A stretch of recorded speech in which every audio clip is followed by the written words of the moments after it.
Hello everyone, welcome to the new mini blog. আমরা কেল্লায় ঘুরতে গেছিলাম। এই গেস্ট হাউসটা ছিলাম, এত সুন্দর এই গেস্ট হাউসটার চারদিকে কত গাছ লাগানো, দেখো নারকেল গাছ, অনেক রকম গাছ ছিল। সামনে একটা কাঁঠাল গাছ ছিল, কত বড় কাঁঠাল হয়েছে দেখো।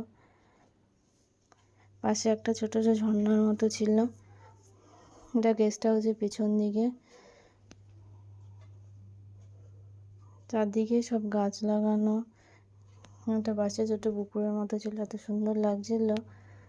কেল্লায় চারদিকে এত গাছ, সবুজ, না এত সুন্দর লাগে। চারদিকটায় সবুজ, কলা গাছ, নারকেল গাছ। পুকুরটা খুব ভালো লাগছিল দেখতে। আমার ব্লগটা ভালো লাগলে লাইক, শেয়ার, কমেন্ট করো। খুব সুন্দর ছিল জায়গাটা। ফুলটা দেখো কি সুন্দর।